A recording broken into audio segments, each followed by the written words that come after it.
much. Thank you. I moved to America 12 years ago with my wife, Terry, and our 2 kids. Actually, truthfully, we moved to Los Angeles. Thinking we were moving to America, but anyway, it's a short plane ride from Los Angeles to America. I got here 12 years ago, and when I got here, I was told various things, like, Americans don't get irony. Have you come across this idea? It's not true. I've travelled a whole length and breadth of this country. I have found no evidence that Americans don't get irony. It's one of those cultural myths, like the British are reserved. I don't know why people think this. We've invaded every country we've encountered. I don't know. But it's not true Americans don't get irony, but I just want you to know that that's what people are saying about you behind your back. You know, when you leave living rooms in Europe, people say, thankfully, nobody was ironic in your presence. But I knew that Americans get irony when I came across that legislation, No Child Left Behind. Because whoever thought of that title gets irony. Don't they? Because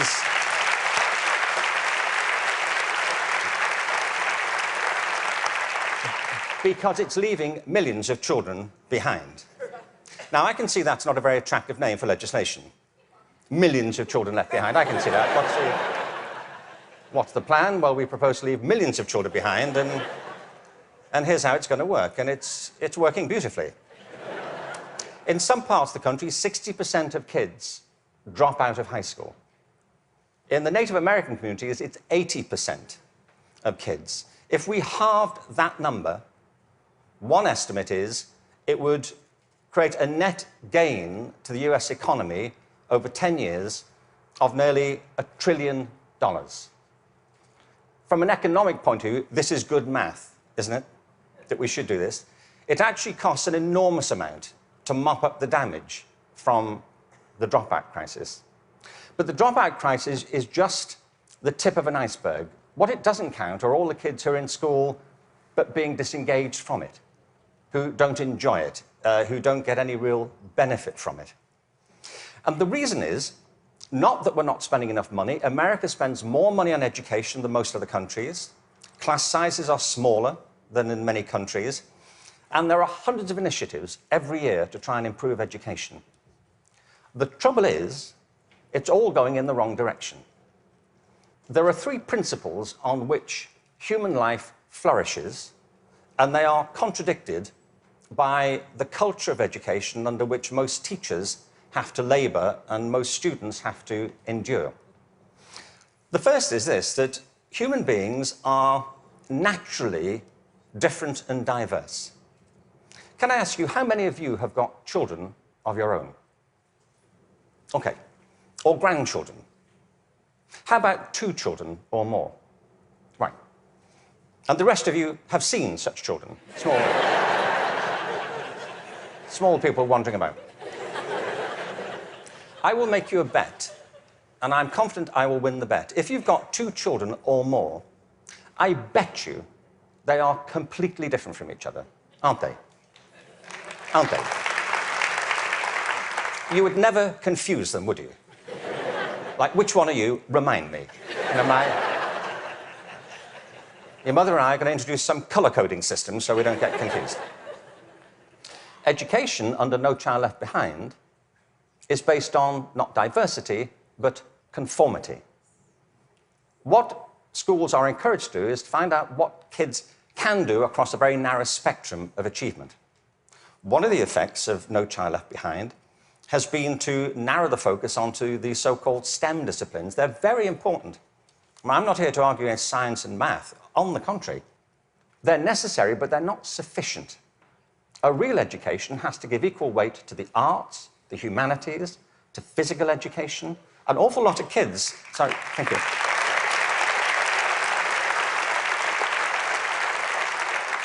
One estimate in America currently is that something like 10% of kids getting on that way are being diagnosed with various conditions under the broad title of attention deficit disorder, ADHD. I'm not saying there's no such thing.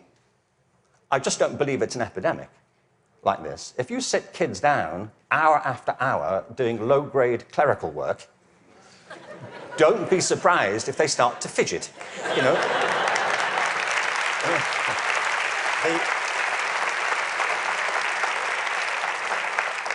Children are not, for the most part, suffering from a psychological condition. They're suffering from childhood, you know, and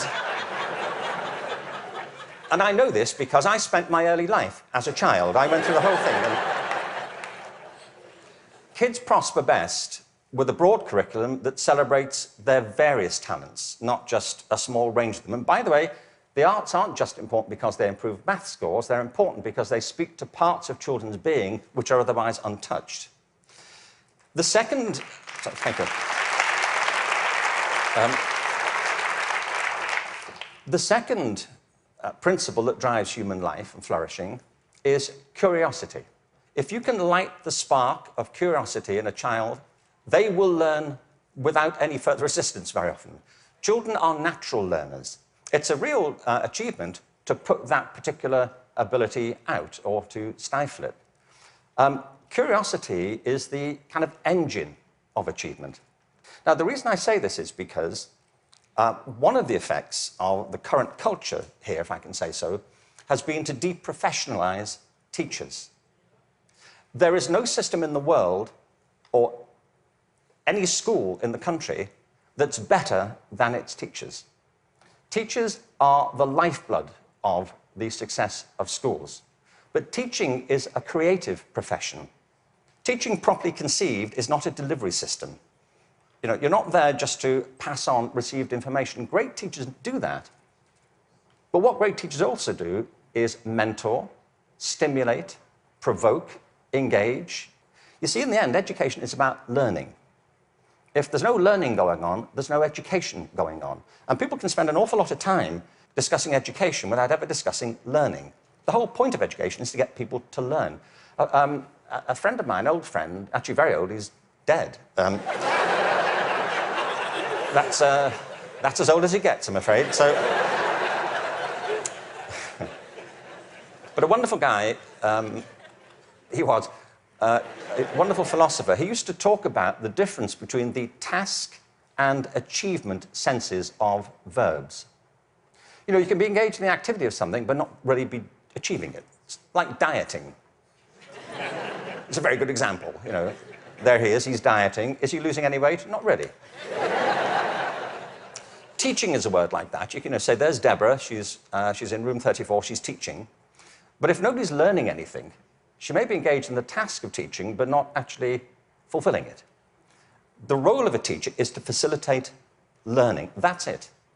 And part of the problem is, I think, that the culture of, the dominant culture of education has come to focus on not teaching and learning, but testing. Now, testing is important. Standardized tests have a place.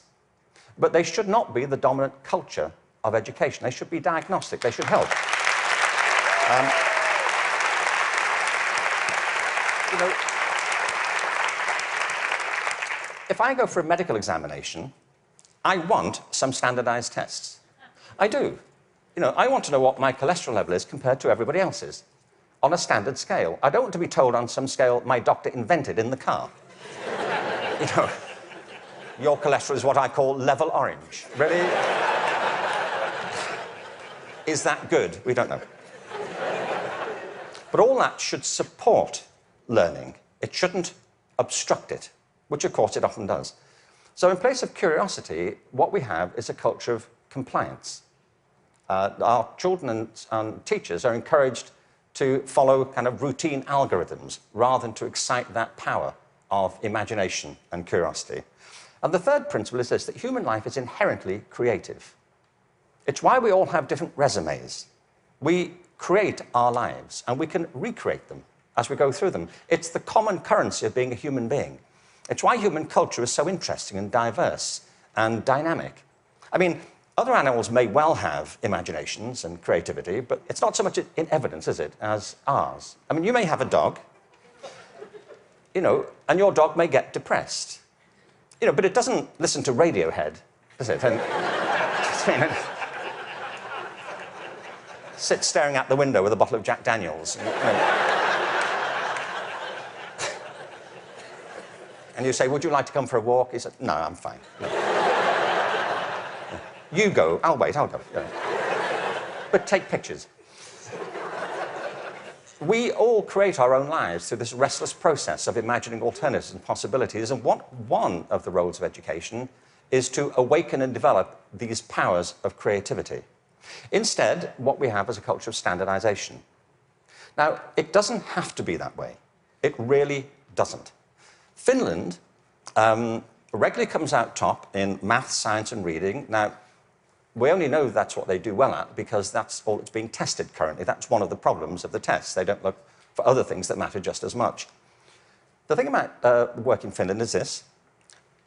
They don't obsess about those disciplines. They have a very broad approach to education, which includes humanities, physical education, the arts. Second, there is no standardized testing in Finland. I mean, there's a bit, but it's not what gets people up in the morning. It's not what keeps them at their desks. And the third thing is, I was at a meeting recently with some people from Finland, actual Finnish people, and so somebody from the American system was saying to the people in Finland, what do you do about the dropout rate in Finland? And they all looked a bit bemused and said, well, we don't have one. Why would you drop out? If people are in trouble, we get them quite quickly and help them and we support them. Now, people always say, well, you know, you can't compare Finland to America. No, I think there's a population of around 5 million in Finland. But you can compare it to a state in America.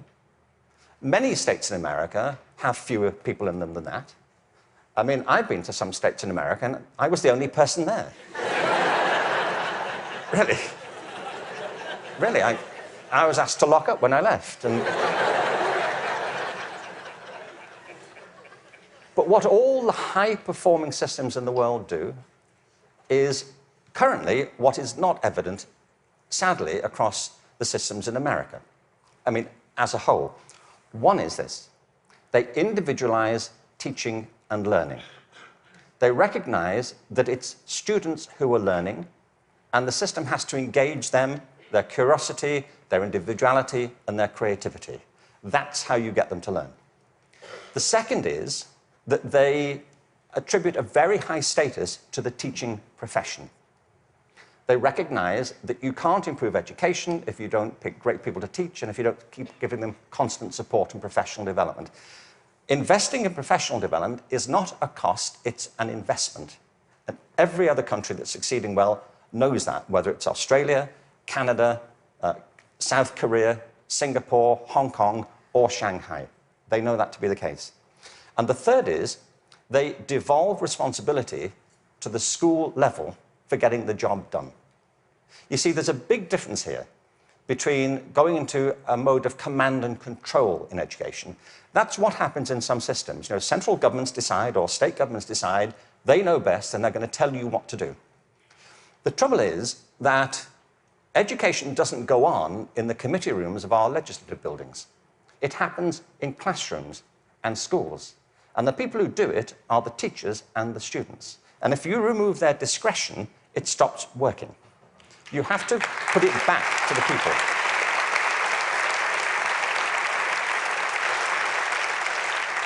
There's wonderful work happening in this country. But I have to say, it's happening in spite of the dominant culture of education, not because of it. It's like people are sailing into a headwind all the time.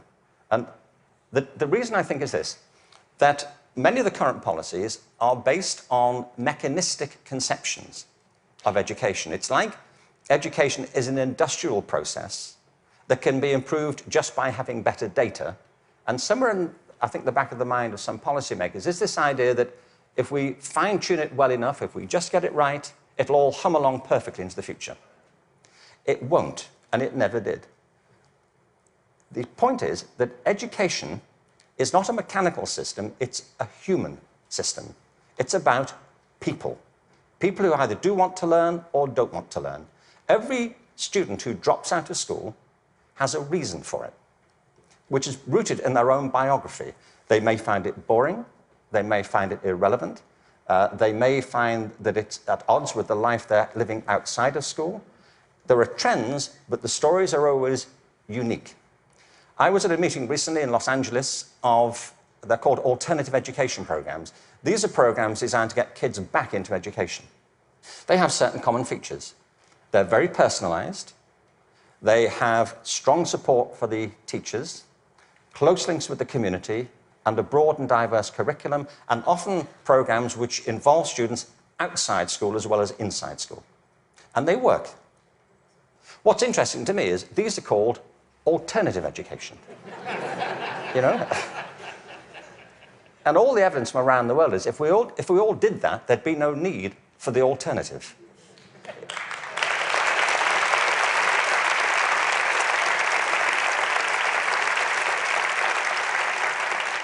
So I think we have to embrace a different metaphor.